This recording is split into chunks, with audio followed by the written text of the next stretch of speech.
Halo, assalamualaikum teman-teman dan Dizi lovers kalian. Aku harap kalian semua baik-baik aja ya, sehat-sehat semuanya. Oke, untuk di video kali ini aku mau ngelanjutin tentang alur cerita di rilis Ertugrul episode 6 full. Jadi sebelum kalian nonton videonya, jangan lupa di subscribe dulu nih. Gak perlu lama-lama lagi, mari kita saksikan videonya. Di awal episode diperlihatkan Titus sedang mengarahkan anak panahnya ke arah Ertugrul.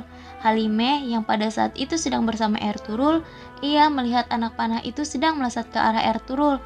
Lalu ia pun menghalangi tubuh Ertugrul dengan dirinya sehingga anak panah itu jatuh tepat di tubuhnya. Ertugrul yang baru saja menyadari apa yang sedang terjadi pada Halime, ia sangat khawatir dengan keadaan Halime. Ia pun melihat keadaan sekeliling mereka. Ternyata mereka sudah dikepung dengan para pasukan Templar. Ia pun segera memindahkan Halime ke tempat yang lebih aman. Halime yang sudah tidak sadarkan diri membuatnya panik. Ia pun memanggil-manggil Halime berusaha untuk membangunkannya, sehingga kesatria dan lainnya pun terbangun. Dan Halime pun akhirnya sadarkan diri. Ertugrul yang menyadari kalau mereka sudah terkepung memerintahkan mereka untuk berpencar dan bertemu di Aleppo. Turgut pergi bersama Ygit berpencar ke arah yang lain.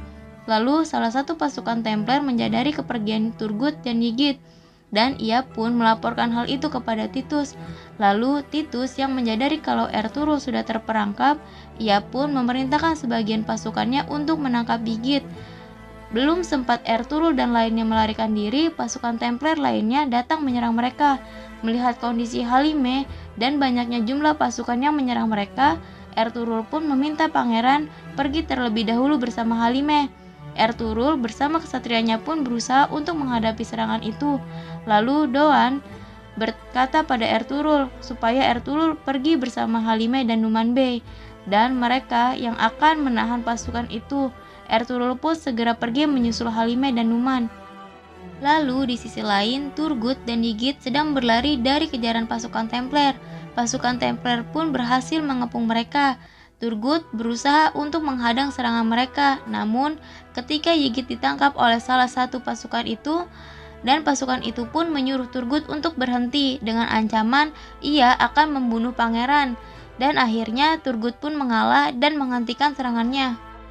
Lalu di sebuah pemakaman, Bozok, anak dari Baybora, sedang ziarah ke makam ayahnya.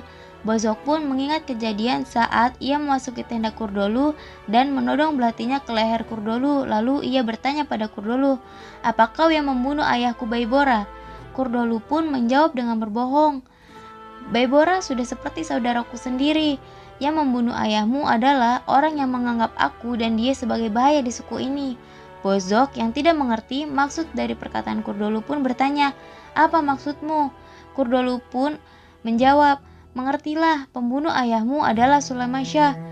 Bozok yang percaya akan fitnah itu berkata pada ayahnya, "Dapatkah mereka yang kita panggil Syekh dan kita patuhi sebagai B membunuh kami ayah?" Amarah pun menguasainya dan ia berencana untuk membalaskan dendamnya. Lalu ia berkata pada ayahnya, "Tapi aku adalah anakmu, aku tidak akan membiarkan ini." Lalu di tenda Sulaiman Shah, Gundoldu sedang di sana bersama Haimeh Ana dan juga Sulaiman Shah untuk mengantarkan kepergian mereka menuju Aleppo. Gundoldu pun mengucapkan selamat tinggal pada Haimeh Ana. Lalu bersama dengan kesatrianya, ia pun mengangkat Sulaiman Shah ke tandu. Dan di istana Sultan Al-Aziz, Atabey beserta dengan pelayannya Esma datang ke tempat tahanan yang berusaha membunuh Ertugrul. Atabey berusaha untuk menginterogasi orang tersebut, dan ia berkata padanya, "Sebaiknya kau bicara sekarang atau aku akan memberi makan anjing dengan bangkaimu. Aku tahu kau dibantu seseorang dari dalam istana. Beri aku nama dan hidupmu akan selamat." Lalu pelayan tersebut yang merupakan salah satu dari pasukan Templar memberikan tanda kepada tahanan itu untuk menyerahkan diri. Lalu tahanan itu pun memakan racun yang diberikan padanya. Esma pun berpura-pura panik dan bertanya pada Atabey, apa yang terjadi padanya. Atabey pun menjawab dengan marahnya, "Itu racun, di mana dia menemukan racun? Apa ada orang yang kesini selain dirimu, Esma?" Esma pun menjawab, "Aku tidak tahu, bahkan tidak ada seorang pun yang tahu dia di sini. Penjaga di luar bahkan tidak sadar apa yang mereka jaga." Lalu Atabey mengatakan, Aku tidak mendapatkan satu kata pun dari mulutnya. Mencari mata-mata yang berkeliaran di istana adalah tanggung jawabku. Esma, tidak ada seorang pun yang boleh melihat mayat orang ini. Siapapun yang menolongnya mati akan kembali ke sini untuk melihat jika dia sudah mati atau belum. Dan di kastil pasukan Templar, Titus pun membawa Turgut dan Nigit ke kastil itu. Thomas dan Petruchio yang mendengar kedatangan Titus keluar ke area halaman kastil. Titus dan prajurit lainnya segera memberi hormat ketika Thomas keluar dari kastil. Thomas pun memberikan sindiran kepada Titus dengan berkata, "Bagus, kau pergi dengan 30 ksatria dan kembali dengan 2 orang-orang Turki, Titus." Lalu Titus yang tidak menerima sindiran itu menjawab Kardinal Thomas dengan menunjuk gigit. Anak itu bukan sekedar orang-orang Turki, Kardinal. Dia adalah seorang pangeran Seljuk. Lalu Kardinal bertanya pada Petruchio, apakah dia pangeran yang kabur darimu terakhir kali?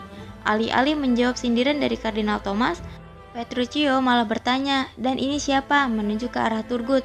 Turgut yang marah menjawab Petruchio, aku Al-Zuljumu. Lalu ia berusaha menyerang Petruchio, lalu ditahan oleh para pasukan Templar.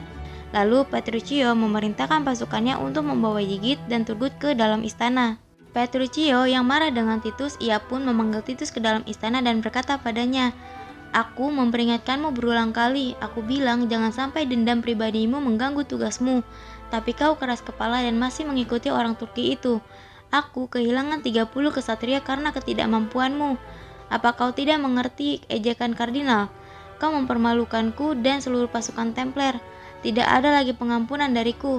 Lalu Titus menjawab, aku mengerti, Tuan, tapi Ertugrul pergi ke Aleppo. Aku rasa kau perlu tahu itu. Mendengar itu pun, Petruchio menyusun rencana lain dan berkata pada Titus, kau punya kesempatan terakhir, Titus. Pergilah ke Aleppo secepatnya, bicaralah pada Nasser dan awasi urusan kita di sana. Kemudian bersihkanlah kekacauan yang kau perbuat. Titus pun mengerti dengan tugasnya. Lalu Ertugrul yang berhasil mengejar Halime dan Numan akhirnya sampai di Aleppo, di sebuah toko milik murid Syekh Ibnu Arabi. Di sana sudah ada Bamsi dan juga Doan menunggu di sana. Ertugrul segera mengistirahatkan Halime lalu melihat keadaan kesatrianya dan ia pun bertanya keberadaan Turgut yang tidak terlihat di sana. Lalu Halime yang menyadari adiknya tidak berada di sana pun bertanya pada ayahnya, "Baba, di mana ya Git? Dia tidak di sini." Ayahnya pun berkata menenangkan Halime, tenanglah putriku." Lalu melihat keadaan Halime yang terluka cukup parah, murid Syekh itu pun berkata bahwa ia akan memanggil tabib untuk Halime. Lalu di istana, Esma datang menemui Nasser. Lalu ia berkata, "Semoga Kristus menempatkan saudara kita di kerajaan surga. Akankah kematiannya membuat tugas kita menjadi lebih mudah?" Lalu Nasser menjelaskan padanya, saat ini pikiran Al-Aziz dibingungkan tentang Sahabatin. Setelah pembunuh itu menuduh Sahabatin dan setelah mengetahui dia diracuni, siapa tahu seberapa bingungnya Al-Aziz. Sisanya tergantung padamu, kau harus menguatkan keraguan yang menggerogoti Sultan Al-Aziz. Lalu Esma menanggapi dan mengungkapkan rencananya. Malam ini aku akan menjadi tamunya atas perintahnya. Pada saat yang tepat aku akan membisikkan perkataan master padanya. Dia tidak akan pernah menolak kata-kataku. Sedangkan di sisi lain Aleppo, Halime sedang diobati oleh seorang Habib. Numan dan Ertugrul tampak khawatir dengan Halime. Ertugrul pun memanjatkan doanya, "Ya Allah, tolonglah kami dalam ketidakberdayaan ya Allah." Lalu Muricie datang dan mendengar doa Ertugrul pun ia berkata, "Amin, yang Maha Penyembuh, semoga engkau memberikan kesehatan." Lalu ia juga berkata, "Ayo ikut denganku, Syekh ingin bertemu denganmu." Ertugrul khawatir untuk meninggalkan Halime, namun Numan yang memahami Ertugrul pun berkata, "Pergilah Ertugrul, aku tunggu di sini." Ertugrul pun pergi untuk bertemu dengan Syekh Ibnu Arabi. Lalu di perkemahan suku Kai, istri Acakoca yang juga menjadi seorang tabib datang ke sebuah tenda. Di sana ada seorang anak yang tampak sedang sakit, sedang dikerumbuni oleh orang tuanya dan beberapa orang yang membantunya. Istri Acakoca yang menjadari gejala dari penyakit ini meminta mereka untuk tidak menyentuhnya dan meminta mereka untuk keluar dari tenda. Lalu orang tua dari anak itu pun bertanya, "Apa yang terjadi? Demi Allah, tolonglah dia." Istri Acakoca tidak tahu bagaimana harus menjelaskannya pada mereka, dan kemudian ia melihat seekor anak domba yang berada di dalam tenda. Dan di Aleppo, Ertugrul datang menemui Syekh Ibnu Arabi. Ibnu Arabi pun menyambutnya dan berdoa untuk kesembuhan Halime. Tak lama Atabe Sahabatin pun datang. Ibnu Arabi pun juga menyebutnya. Namun tak lama ia berdiri lalu berkata, "Sekarang bergantunglah pada Allah terlebih dahulu, kemudian bergantunglah pada satu sama lain. Selesaikan masalah di antara kalian." Lalu ia bersama murid-muridnya meninggalkan Ertugrul dan Atabe. Lalu setelah Syekh pergi, Atabe bertanya pada Ertugrul, "Apa yang diinginkan para Templar darimu? Apa benar wabah melanda perkemahanmu?" Ertugrul yang tidak mengetahui bahwa sukunya sedang terserang wabah, tampak heran dengan informasi yang ia terima. Lalu Atabe melanjutkan, "Aku juga heran mendengarnya, tapi komandan kami Nasir berkata ia menerima informasi itu." Lalu Ertugrul berkata, "Saat aku meninggalkan perkemahan tidak ada wabah, tapi kami menangkap seseorang yang mencoba menyebarkan wabah di perkemahan. Dia berkata bahwa ia dikirim oleh pasukan Templar. Jika berita wabah melanda perkemahan datang sebelum kedatanganku ke Aleppo, itu artinya Templar berada di balik semua ini." Lalu Ertugrul bertanya pada Atabe, "Seberapa besar kau percaya pada Nasir?"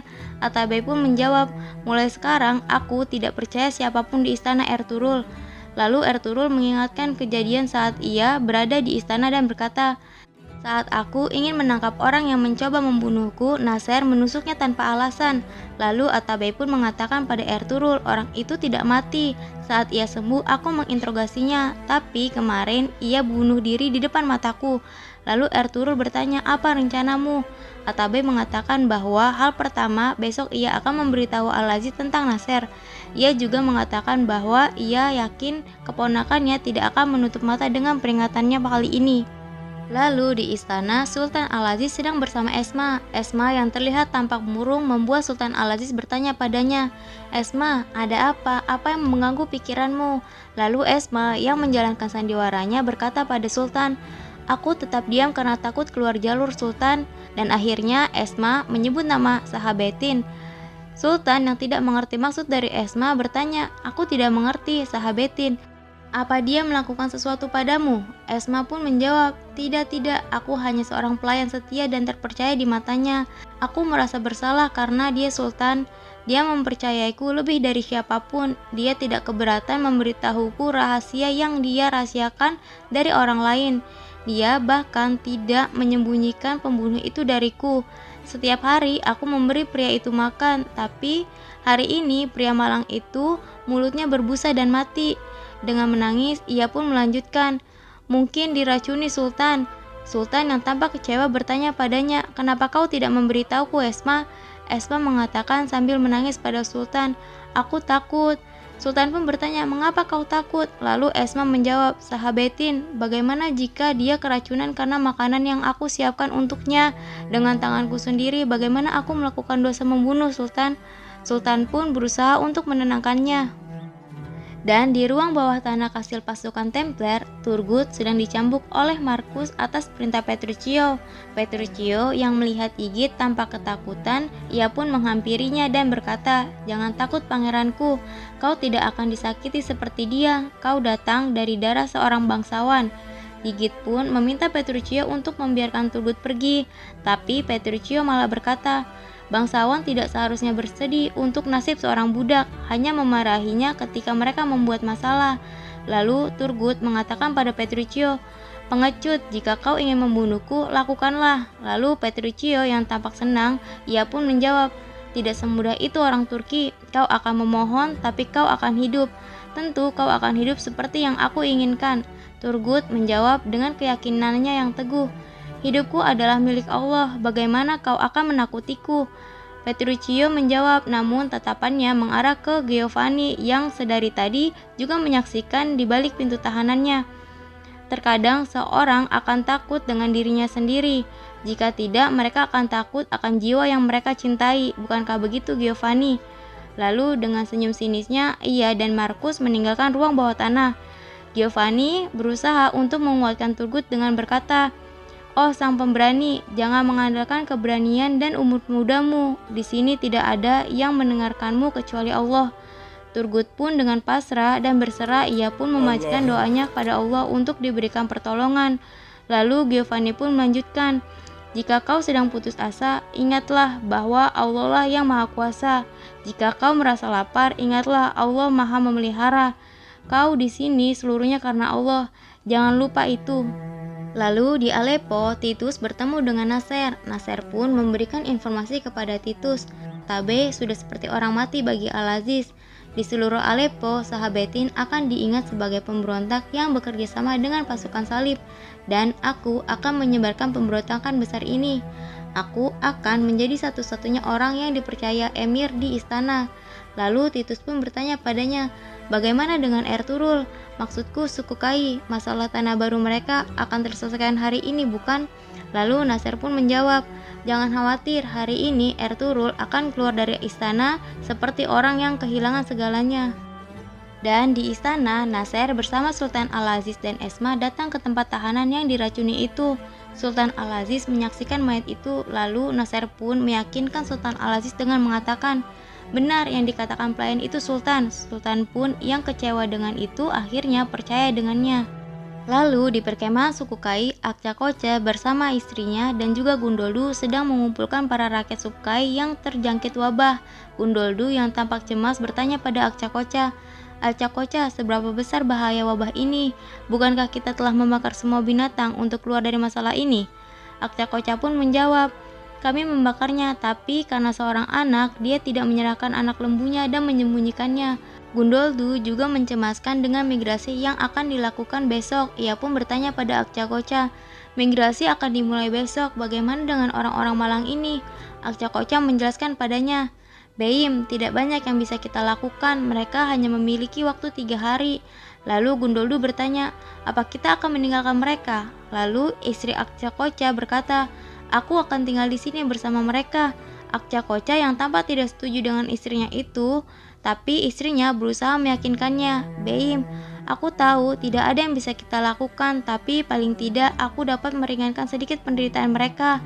Akcakoca pun mengerti dengan keinginan istrinya, lalu ia dan Gundoldu pun menyetujuinya. Dan di Aleppo, Ertugrul datang ke istana untuk menemui Sultan Al-Aziz. Lalu ketika Sultan memasuki ruangan dan duduk di singgasananya, Ertugrul berkata sambil menyerahkan piagam kepada Sultan, Yang mulia Emir, aku membawa ucapan terima kasih atas tanah baru dan salam dari ayahku Sulaimansyah. Lalu Sultan menerima piagam itu dan berkata, telah datang padaku beberapa rumor tentang sukumu, apa kau ingin mengatakan sesuatu mengenai itu Ertugrul? Dan Ertugrul pun menjawab, kami sudah mengatakan hal itu pada atabemu Sahabetin. Rumor itu semuanya bohong. Para Templar melihat aliansi kita sebagai bahaya dan menyerang perkemahan kami. Mereka yang mencoba menginfeksi kami dengan penyakit adalah orang yang sama dengan orang yang menyebarkan rumor ini. Sultan Al-Aziz tidak percaya dengan apa yang dikatakan oleh Ertugrul. Lalu ia pun merobek piagam itu di depan Ertugrul. Ertugrul marah dengan apa yang dilakukan oleh Sultan. Lalu ia berkata, musuh yang kau pikir berada di perbatasan sebenarnya ada di istanamu, dan kau tidak menyadarinya. Tak mau mendengarkan perkataan Ertugrul, Sultan Al-Aziz pun mengusir Ertugrul dari istana. Sedangkan di sisi lain istana, Nasser sedang bersantai di tempat khusus yang biasa didatangi Sultan dan Atabey. Atabey yang datang ke sana bermaksud menemui Sultan tanpa kaget melihat Nasser di sana. Atabey pun bertanya pada Nasser, apa yang kau lakukan di sini Nasser? Di mana yang mulia Emir? Namun tanpa menjawab pertanyaan itu, ia memerintahkan penjaga untuk menangkap Atabey. Atabey yang tidak terima diperlakukan seperti itu pun berkata, beraninya kalian, segera beritahu Al-Aziz. Nasser pun berkata, tenanglah Atabey, ini adalah perintah dari Emir sendiri. Lalu di kejauhan dari tempat karavan Sulaimansyah beristirahat, Bozok sedang membimbing anak panahnya ke arah Sulaimansyah. Namun pada saat bersamaan Sulaimansyah sadarkan diri.